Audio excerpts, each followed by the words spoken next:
Our first speaker is Sean O'Boyle, who is Head of Asset Information at Northern Ireland Water.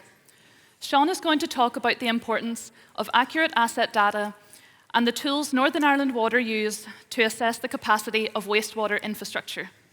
Please welcome to the stage Sean O'Boyle.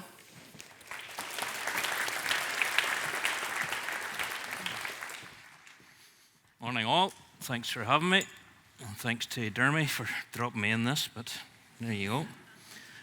Green button. So I have a few cog notes here just to keep me right.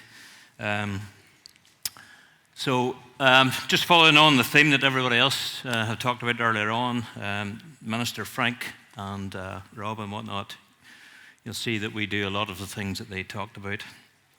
And we're more Northern Ireland wastewater this morning because we deal with both. You drink water, it has to go somewhere afterwards. So I'm going to concentrate on the wastewater side of things.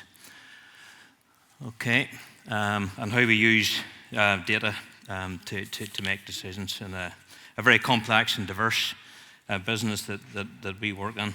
And like any other business, decision making is massively important. There's been a huge shift in the company recently from, opinion and assumption to measurable insights through data. And I'm going to demonstrate how GIS plays a fundamental role in running our business. Just a bit of background, those are the sort of key pillars of technology that we use to deliver the business with GIS at the heart of it, along with a few other key systems. And what that gives us is, first and foremost, a system of record, the data that we need to make the decisions. Unique asset identification, which is so important to us.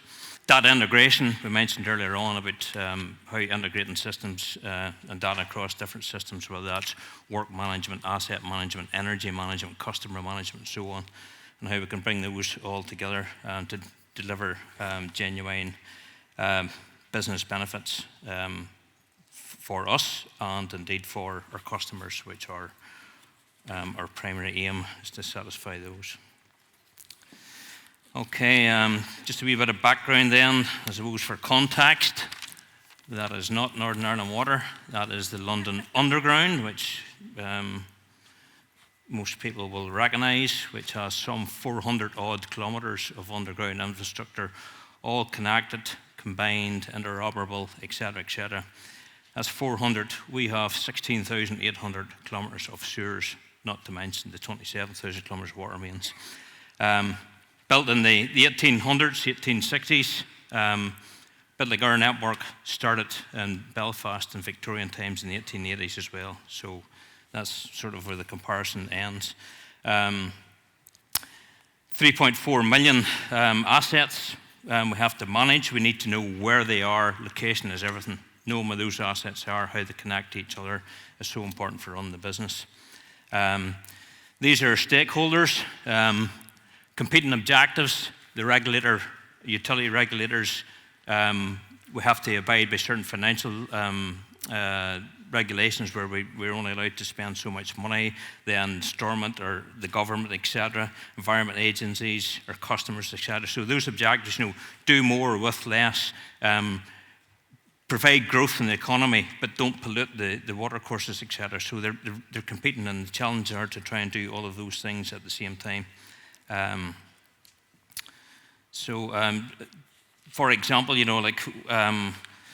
we treat 365 million litres today, and using that old analogy that everybody knows, that's 160 Olympic-sized swimming pools every day. We do not put sewage into swimming pools. That's just for context. 400 million to run our business a year. 65 million of that is on energy alone. Electricity, the largest electricity consumer in NI, and a lot of that is in pumping, getting the water and the wastewater from A to B, up hills, etc.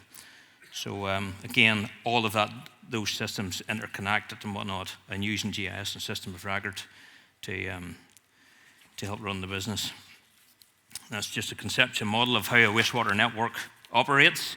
You have businesses and customers connected to it. You have assets, facilities such as pumping stations, combined sewer overflows known as CSOs, and eventually get to wastewater treatment. And we have to manage that business real time, every day, to make sure that we transport that wastewater safely away from the customers and the businesses to the treatment plants, etc. A huge complex operation that we have to manage through our data and through our connected systems and sensors, monitoring the network, seeing what's going on, etc., and how they're operating. And again, all driven by technology and the Esri enterprise stack there mentioned at the top. Okay, combined sewer overflows. What are they and why are they important? These are allow the release in a controlled way of wastewater in extreme weather events. So why do we do this here, or why do we have to do this here? The sewers, if we don't do this here, sewers would back up. You would end up flooding properties. You go, well, why do you not build bigger sewers? Bigger sewers cost money. And in case anybody hasn't noticed, the economy in Northern Ireland is just not as prosperous as it is in the Republic of Ireland here. The money just isn't there, so we have to do more with less and be innovative. So this allows us to release these here. They're like a safety valve. They're like the emergency exit doors. You don't want to have to use them, but they're there to serve a purpose. And that's how it operates. Okay, so what is the problem with the sewers themselves? This is what's known as a separate system. There's essentially three types of sewer. There's a surface sewer, which conveys rainwater, runoff from your roof, from the roads, etc. There are foul sewers, which is the wastewater. A lot of you have been to the toilet here. It actually goes down into our sewers, and we have to get it to treatment works. That's what happens. Unfortunately, but it's not just what goes down the toilet. There's a lot of other things as well. And then you have combined systems. So separate systems are fine. They're modern. We can separate these two different materials. But many of our systems are a combined system. Hopefully the clue is in the name. That's where the two come together. And these are typically old systems built many, many years ago, where the Victorians didn't have GIS or analytics to look 100 years ahead to plan for the future. And these systems have both of those materials at the same time, which in extreme events overload our networks. And as you see, it's roughly a third of soil, surface, foul and combined sewers. What we're trying to do is see where we can separate some of that surface water out of the system. Okay, how do we do that? Planning process. So for new properties, in the last 18 months, we have connected 7,000 new properties to the system. Another 37,500 are approved, ready to go. And currently there's 17,500 that are declined, and that's causing a huge issue in Northern Ireland. But that could be anything from large factories, it could be schools. That's a school in Downpatrick, residential. There's a lot of that going on. What causes the impacts in that there? Well, growth. More houses, more going into the sewers, more problems, etc. That's a problem. Ingress and infiltration. That's leaking. That's water getting into our systems, which will overload it. That's inappropriate materials. That's blockages, causes blockages in the system. We spend £1.4 million per year on blocking sewers because people put inappropriate materials down. Wet wipes, the scourge of any water utility. But you'll get everything in there, from a ukulele to a hard-boiled egg to a pram to a toy, jewellery. If your granny needs a new set of false teeth, go to Belfast Wastewater Treatment Work. We're giving them away free. So that's the sort of things. And all of that is mapped in the systems of record, and we're using that data and information to try and see what we can do with less. That, believe it or not, we're talking about sensors. On the left there, food processing, one of our biggest issues, food processing companies. They produce, as a byproduct, fats, oils, and grease, known as fog, and sugar. You go, well, what harm's that doing? Those things mess up with the chemical process, which is wastewater treatment. I am not a scientist, but those cause huge problems with those materials going into it. That reduces the capacity, which means you can't build the houses, etc. Hopefully that's all makes sense. The image on the right, that's using CCTV sensor, artificial intelligence, That is an animal part, believe it or not, that was caught in one of our sewers. Sewage systems aren't built, wastewater treatment isn't built to treat those sorts of things. Phosphorus going into Lough Neagh, this is a DAERA and the EFI report. So we are accountable for 24% of the phosphorus going into Lough Neagh, and we're trying to reduce that sort of thing on the drinking water side. Okay, climate.